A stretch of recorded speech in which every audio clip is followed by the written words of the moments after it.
Good morning, land of YouTube. I am out on the Joe Rodota Trail again, heading the normal route. And this is Donnie Caustic, bringing the light. I didn't break down some of these ingredients in the Healthy Warrior energy drink. Happen to be pretty fond of these things right now. I mean, shoot, for $1. I mean, I went and picked up like 40 of them. So I have enough for the next, month or so. I'll drink one a day. But they have some pretty interesting ingredients. It's got 100% of the daily vitamin C content. It's got camu, acerola, and more vitamin acid. It says ascorbic acid, which is vitamin C. I don't know why they put it twice. That's funny. Maybe it's a breakdown of vitamin C. Who knows? And vitamins B6 and B12. Potassium and magnesium. That's cool. Everybody needs more potassium. And then branched chain amino acids. Those are like the foundational building blocks for life, for our bodies, to support life with our bodies. That's what things get broken down into. And they use caffeine from green tea and green coffee. That's cool. And then also vitamin B1 and B2. And boy, oh boy, do I like to break things down. So, I'm a firm believer that the foundational building blocks for existence as we know it stem from mind. And now, I don't mean mind as in little mind. I don't mean mind as in big mind, if you're thinking outside the box or praying to some external entity. And there's parts that do kind of coincide with that, but I mean mind as in a source, like mind as in whole. And so there's this consciousness level, and there's an awareness level, and then there's a physical level. And so these three things unite, like the ethereal self, the physical self, and then the projected self. These things unite if one's aligned.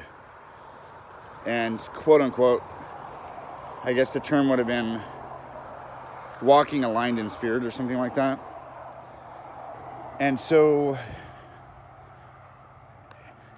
I guess what I'm doing my best to continually get at is this idea of presence versus present, and then this in, and then some dumbass shit pops into my head about the doctor is in. Some movie quote. I've always loved movies. I've loved movies my whole life. Man, that's weird. Something tickled my throat. Better take a drink of my drink, huh? I'm always advertising them. Better drink them. Oh, I feel like, Hollywood's a good thing and a bad thing, because some of the programming that goes out that really becomes a big part of society is and can be harmful or can be really good. I think collectively we look at situations where there's something that was sci-fi and then it got into so many minds it actually became real. And they go, well, he was a visionary. And they're just like, they're not willing to look at the fact that together or collectively we just made this shit real. Because really, if you can think it, then you can have it become real. There's a part of how this all works within mind, that there's some kind of correlation with your immediate path. And it has to be within a tolerant reason of your current surroundings if you choose to manifest something. Like with a directed amount of passion or driven will towards whatever goal or idea, and that you get in that seat with that idea and it's real and you just believe it with a purity that it's there, whatever you would like to manifest, and you own it as if it was your future past. Now that's a really cool manifestation technique, and I don't know how many people really get to the point of ownership with that. Like they fully let go and believe it. I don't know, because I don't. It's like an unknown variable. I can't possibly go and count all the people that just instantly manifest whatever they want. I can see expressions of that on TV, or like, oh, for instance, Jim Carrey. I can see his angle. I can see his expression through his art, through what he talks about, how he speaks. There was too many times that I was on a topic and I'm experiencing all these really crazy flow states and things like that. Because my journey started at 19 and then full on blast at 23. There's another cool thing with the 23 number, and several different great figures, along with Jim Carrey even putting in a movie, the number 23. There's like a pattern or a power to certain numbers. And that power or pattern is a building block for our psyche. And they are so strong of an imprinted, like muscle memory symbolism in the background of humanity, in the background of our minds and psyches, that there's literal real power to symbolism and numbers and numerology and this mathematical equation that makes up everything. Because if you math out sound, you can physically look at it. And if you math out, I mean, I say that as in you can look at the vibrational hertz, the frequency, right? You can look at sound. It's visible. It comes into physical. All you have to do is break it down. If you really look at everything, it's easy to break down if you really look with real eyes. And then you realize what lies right in front of you. Now, if we're always looking outward, that's one point of view. So the happy marriage in existence to encompass presence would be mirroring the in, the out, and the external, like a three-way marriage, to kind of like be tethered to the flesh. So you take the ethereal plane, you take the physical, and then you take the projected, and you form a relationship with that. And then, boop, you're here. These are really advanced mind techniques that I don't know. It's a little tough to just give somebody the end result and then say, oh yeah, you should get this. So, I don't mean that in any way. I don't think most people are going to understand unless you've been studying something similar. Maybe this video is for just those people that will hear it. Maybe it's for others that are going to hear a piece of it and go, well, that's interesting, and it seems like I would like to know more. Well, I would challenge every single individual, if they hear something good in this video, to go in and investigate more of whatever it is that you want to learn. Because that's the nature of mind, is if a foothold gets in the seat of the active cognition within the mind, it's like a fire, like a spark. Once it's sparked, you can't put it out. So if you're inquisitive in nature, or you're investigating the, why things work, or you're asking why, then you're actively growing in your mind. And I say your mind because ultimately it comes down to a different expression. And I think every single individual has a different flavor or spin to add to this existence that we know.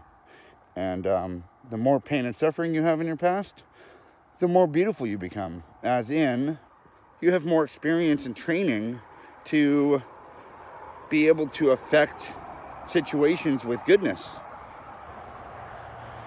I'm kind of a weirdo. I claim ownership to every single thing that I've ever experienced based on like an initial ow. I like to point out that this initial ow would have been something I experienced at a small age. It could have been coming into the world because, you know, you're going from a nice, happy little floating place inside your mother to, oh my God, I'm surely gonna die. Ow, this hurts. My head's getting smashed, and then you're birthed into existence, right? And you come out, and that trauma is just a crazy catalyst, and oh my God, I can't breathe, and what the fuck, this sucks. And then all of a sudden, everything starts firing up in your body, and then you go into this, you know, little stage of transformation as you went from one peaceful floating environment where everything was pure and safe to a externally projected world where, you know, everything is weird, foreign, most of the time good. But some kids, you know, you see them sad all the time, and that's the only way they know how to communicate, because in our human language, that's the first phase, is how do we get an attention and voice what we have. Like, I have a dirty diaper and I'm going to cry about it because it's irritating my butt. Or I'm hungry and I'm going to cry about it. Or I want attention and I'm going to cry about it.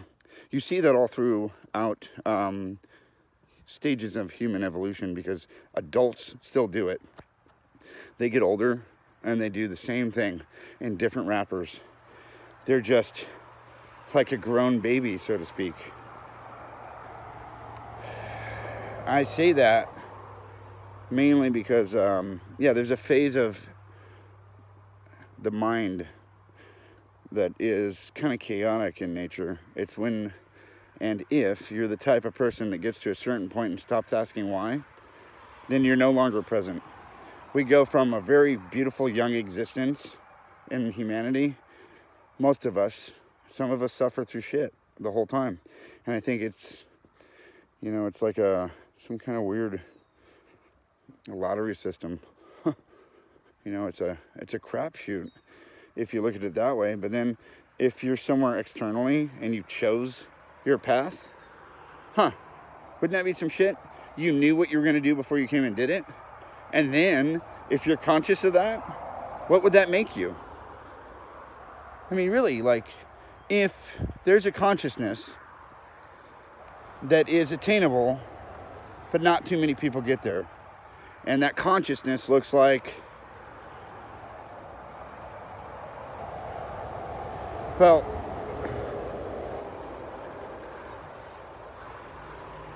it looks like an effortless path through any barrier, because there were no barriers. There were only self-imposed limitations within one's mind. And taking that to a new platform within everything encompassing mind, even, you know, the thinking, breathing earth around me, as in the tree is a different form of technology just doing its job. It's doing exactly what it needed to be right where it's at. And then we have, you know, every other individual expression of life in different forms in their place doing their job. So if that's mind, and I say if because I'm provoking thought, if we can access a collective consciousness that is not normally accessed by anyone else that you would run into. If human beings can access that super consciousness, and there's only a rare few. How singled out and alone would you feel? And if you really knew some deeper shit, and you just want to express it to everybody because you're fucking super excited like a kid on Christmas, how hard would it be to maintain composure if you're the type of person that really just wants to get happy and share it? Because my present's cool, right? And then I say my presence, cool. And I mean it just like if you, yeah, I know presence is cool.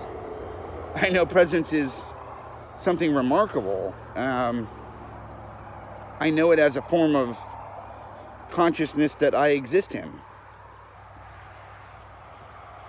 And I say that because there's a lot of floating factors. There's a lot of things moving around. But if you see the floating factors and you see all the pieces and you see it from another's perspective immediately, it's chaotic to do your best to express that to, you know, a nation that is divided because of the fucking format of humanity that's already in place. And I say that our nation's divided because half the time you can look around at the news or whatever, and it is fucking divided. People are every day in this area, and now this is a hustle and bustle area, right? But I see people fighting in traffic with other people. I see people fighting on the streets. You know, you see all these dumb fucking things in the news, and it's actually happening. So what do we accept as a human race? Do we accept that it's a lost battle? That, well, we shouldn't be human for humankind? Fuck no. No. I don't accept that. I accept a change that's coming for everybody, whether they like it or not. It's like a tsunami effect, that this wave of consciousness will crash over everyone in different forms. And I believe that because I have no other choice. That's how big and grand my imagination is. I imagine the world a different place. I imagine it a more harmonious place to live. And most of the time, it's easily summed up in a fifth dimensional vibrational pattern of consciousness and harmony within life itself. That's the easy way to put it.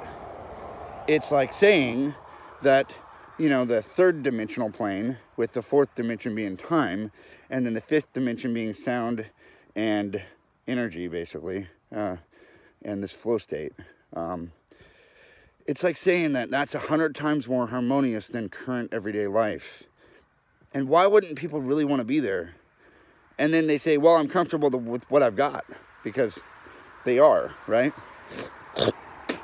And then people are comfortable with what they've got. Huh. So they've hit like a plateau. They're no longer willing to grow. And I'd say this is going to happen no matter what.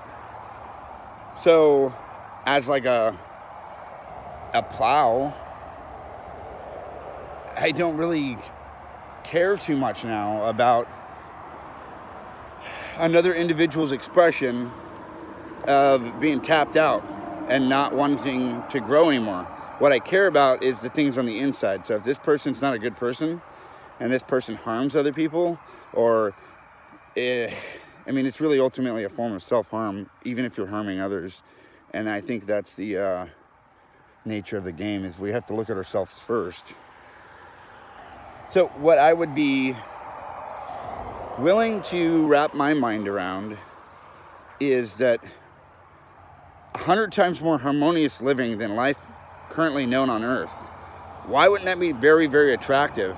And then you look at when the horse and buggies were out, you know, you had a horse and carriage, and then the infernal combustion engine machine came cruising by, and, you know, they no longer had the horse, and people were in an uproar, and no one liked it. They fought it tooth and nail. And now you look at our current state of life. Everybody has one of those, infernal machines, and nobody has horses. And for good reasons, like, you know, first of all, there's no horse shit everywhere. Well, now we're not fertilizing the ground better. You can get more done in a car. You can go further. You can go faster. Fuck, it's overall part of our evolutionary path to graduate to another level of consciousness or a different level of awareness. It's the tougher ones that are so firm in their lives that say, oh no, I've got everything. I don't need anything else. Those individuals are going to be probably the worst, because what's gonna rattle them? What's gonna shake them awake? I don't know. I'm currently working on that as like an experiment. I run into individuals like that, and I'm curious what information to poke in their direction, or do I just leave them? Are they good where they're at? And I know that you could also say and point out that it's not my place to do all this. And I say, no, I've kind of claimed ownership of my own consciousness, mastering myself and like mastering my ship that's at sea, right? And so with that self-mastery comes a lot of authority and responsibility, as in the way that I immediately affect my surroundings. When somebody's in my path and they can change the world for a better place, not just their own selfish needs or desires, then that's going to happen. If they can positively infect the world with this change on a larger level, because they're wealthy or powerful, then by all means, you're going to jump on board. Even if you don't want it. Because it's happening. So, a fun fact that's accurate is there was a third Bathan of man. And the Mayan calendar was not a prediction of the end of the world. It was just signifying the end of that great cycle, the third Bathan. The fourth Bathan is where we transition into the fifth dimensional, higher vibrational state of mind and consciousness as human race, becoming 100 times more harmonious than current everyday existence as everybody experiences it. Those are facts. As the culmination of evolution, we walk around very, very much unaware most of the time that we are everything. We are like in the gestation cycle alone, we mimic every single stage of evolution in our mother's belly, before we're fucking born, before we become a full-on baby. We mimic that. We start out in an ocean, in a little mini ocean floating around in the mother. And I say that's kind of like a sea of consciousness, right?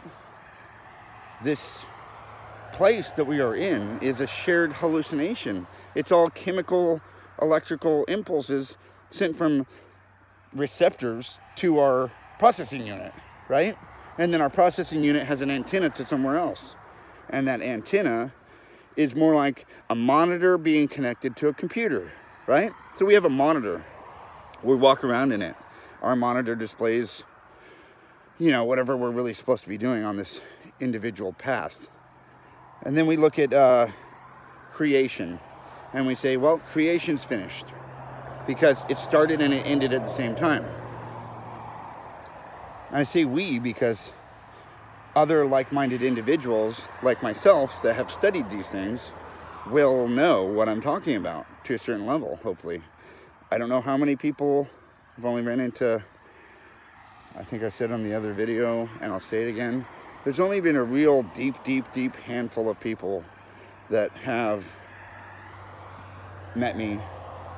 And then I ask them directly, I say, how often has something like this happened? And I get either a response of never, or I get a response of, it's been a very long time because I feel like I can't speak my mind. Now, that's a fear. That's like a self-imposed limitation. And I say, I don't give a fuck. I'll say whatever I want, whenever I want it. Because I don't care. I do not care anymore. I'm just expressing myself as loud as I can at the rooftops because the world needs it. And more so right now. We have gone through, collectively, a bunch of shit together because of our fucking subconscious mind projecting a bunch of shit into reality that nobody, as a fucking human, really wanted to face. Nobody wants to look inside and see all that ugliness, all that negativity. And then they're fucking programmed with it, subconsciously, straight from the news, constantly, like all day long. It's just bad things. And then, well, maybe it's part of the design, right? And then there's a hermetic philosophy and principle of the creator stepping into the role of creation and consuming an all-knowing knowledge within itself occasionally throughout history. And I can look at those great examples and great existences from their perspective. And it's like one hop, skip, and a jump away from a black hole that you step foot into, and then reality is your fucking parachute. And then what is real? Like, if we're all really just getting chemical impulses and electronic signals on pathways to our, you know, our processor that's linked up to an external one, like an external, eternal consciousness having a human condition. Something everybody's probably heard on that note, if you're still here hanging with this video.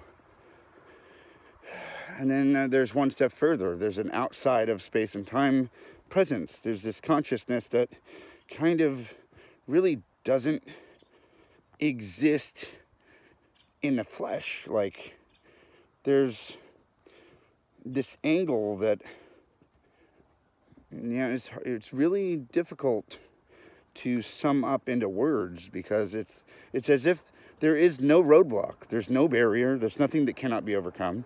And that's not just positive mind thinking, that's knowing. Like, there's an answer for everything as long as we look deep. And it started for me with a long journey of repairing myself, you know, a lot of damage. And then I took ownership for it. I was like, well, that initial owl just kind of spiraled out of control. And in a loop, in a pattern that kept growing, I kept existing into the damage or pain that I was receiving. And it was just repeated in different, grander ways. And so I needed to suffer enough to where I finally woke the fuck up from it and changed why I was suffering. Yeah. Suffering is shared with humanity. Most people, I think they get addicted to it, as if they like the struggle, they like the fight, they like to survive, and they think that that's it. They find a way that works, and they're like, golden, I got this, I learned how to swim. And I'm like, well, why don't you just think bigger? Because if you learn how to swim, or you're not drowning anymore in the ocean, right? Why can't you imagine becoming the ocean? And they're like, that's a leap. That's like, you know, that's like leaping off into an abyss that not too many people are willing to do as far as consciousness goes. It's as if other artists like Serge Tankian in the song Aerials, he says, once you lose small mind, you free your life. Aerials in the sky. Once you free your eyes, eternal prize. And, you know, he's got an expression there. And he's famous for it now, right? He's just got this magnanimous presence. And he's got a very good message that he's giving out to one targeted audience. Now, I don't mind. I mean, like, that's cool, right? So, in an attempt to not selectively target my audiences, I'm branching out with my fingers everywhere, because humanity's worth it. And if I can positively affect every single instance's consciousness with this same consciousness, and they'll get it in phases, and then maybe ultimately wake up here, damn, that'd be fucking dope. John Lennon, he was a very good example of the same kind of thing. He had the most beautiful message that he didn't mean it as just a song to rock out or listen to. any of his music, right? He meant it as a message directly to affect how someone thinks. So a lot of the natured content that I share is really no longer thinking. I'm just having it happen through me. And I slow down enough, that's thinking. Because if I go so fast and just let all this stuff come out, I don't know if anybody could understand me. So I do my best to stop, take a breath, breathe, and go slow enough to where I can actually express a point and have it be heard. I have had feedback from several people worried about my state of being because I have said things that they don't understand, first of all, but I've said things too fast or way too much info too quick. And then those individuals are all of a sudden looking at me in a concerned state. And I let them know that, well, I'm doing great. I have a very crazy, chaotic, disciplined life right now, as in everything's scheduled. I'm always on time for every single thing that I'm doing. And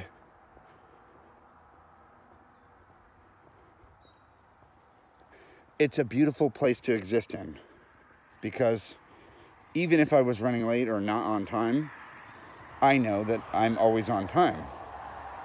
In which case I'm there at the time I was supposed to be there. And that's finite. That's like, well, there could have been no other way, right? And then people say, well, what about free will? And I say, if you really get down to the nitty gritty of it, and everything was done to begin with, like all of creation finished.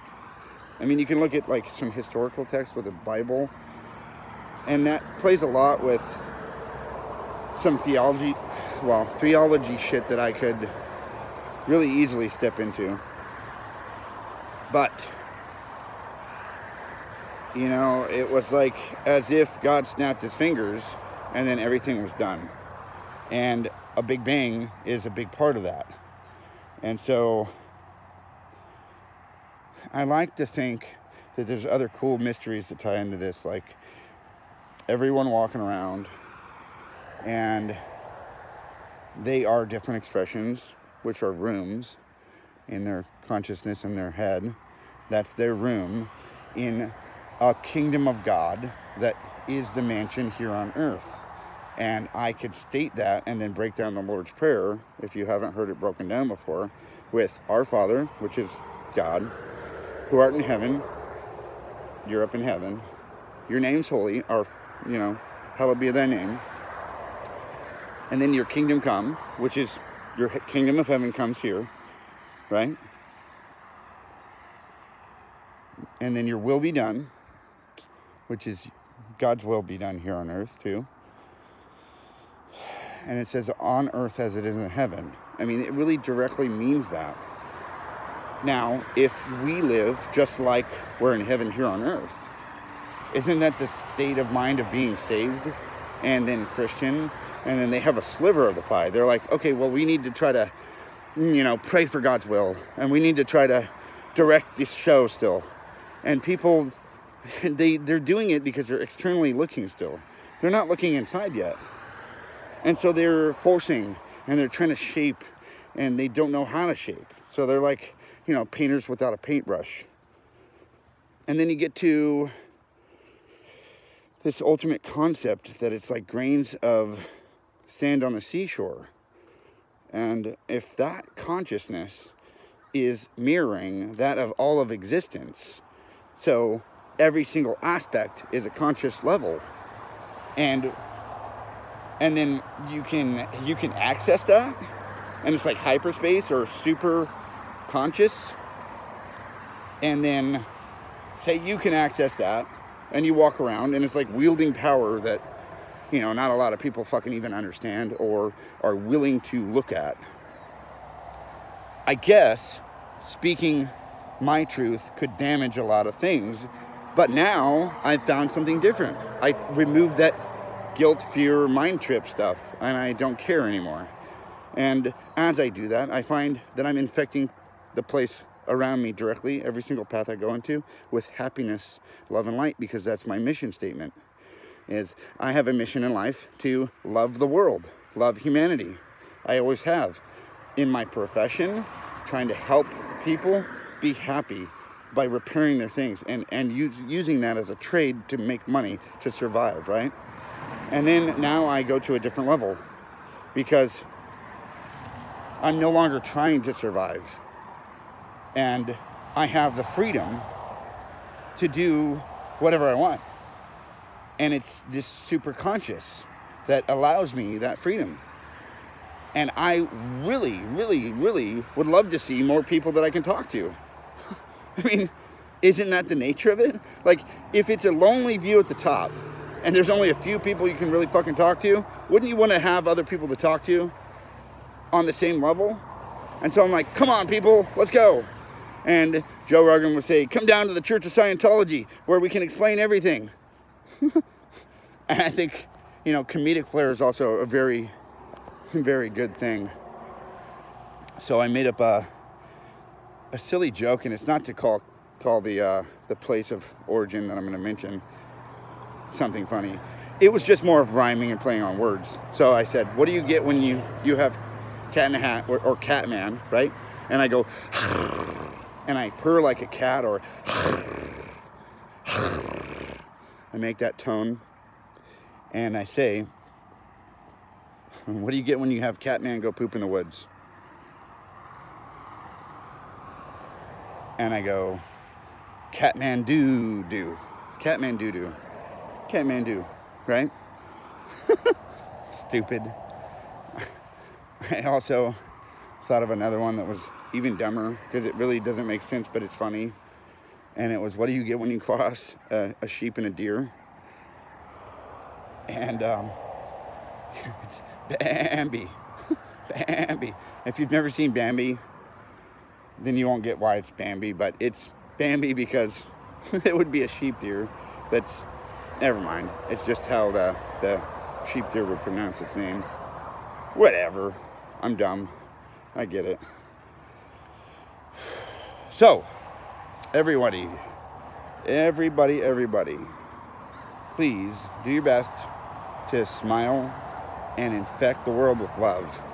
If you've watched this whole video and you feel like leaving a comment, or you have any questions, I would encourage you to do so, because I'm looking for interaction. I'm looking for, you know, inquisitive minds that are willing to learn more about the nature of existence and reality, in which case it's attainable, I believe, by others. But maybe people don't want to go there. You know, they're just content and happy where they're at. And then I get to like a creepy crawly whisper point, and I'm like, okay, well, maybe I should just leave everybody alone. Or just keep putting messages out, and my messages may or may not have a powerful infect ability, you know, to infect minds with illumination, to light up people's life, right? And everybody thinks they're already lit up is the problem.